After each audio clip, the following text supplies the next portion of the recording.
ঘুম থেকে উঠে দেখি চুলা জ্বলতেছে না, মানে গ্যাস নাই, অবস্থা খারাপ। আমি চা খেতে না পারলে আমার মাথা ব্যথা উঠে যায়। আপু কল দিছে, আপু বলতেছে আপুর বাসায় চলে যাইতে। অনেকক্ষণ ওয়েট করছিলাম গ্যাসের জন্য, দেখতেছি গ্যাস আসতেছে না। ফাইনালি হচ্ছে মেজাপুর বাসায় চলে গেছি। মেজাপুর যাওয়ার আগেই দেখতেছি আমাদের জন্য অনেক খাবার রেডি করে রাখছে। ভাত খাইলাম, মজার খাবার খাইছি, বুড়ি দিয়ে ভাত খাইছি, আর গরুর বুড়ি অনেক মজা ছিল।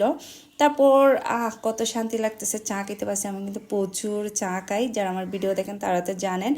আর এদিকে হচ্ছে বিকালের টাইম হয়ে গেছে, আপু বিকালের নাস্তা করার জন্য রেডি করতেছে আর জ্বর পড়তেছে। দৃশ্যটা একটু ভিডিও করলাম, অনেক সুন্দর লাগতেছে। আপু এদিকে হালিম রান্না করতেছে, অনেক দিন পর হালিম খাবো, অনেক ভালো লাগতেছে।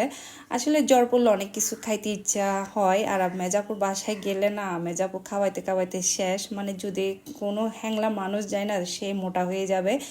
অনেক নাস্তার আয়োজন করছে আপু। হালিমটা কিন্তু মাশাল্লাহ অনেক মজা হয়েছে। তারপর আবারও চা, আমি কিন্তু চা বেশি খাই। এখন হচ্ছে খাওয়া দাওয়া শেষ করে এখন বাসায় চলে যাচ্ছি। আপু হচ্ছে অনেকগুলা খাবার দিয়ে দিছে রাতের জন্য। দেখতেছি বাসায় এসে দেখতেছি গ্যাস চলে আসছে।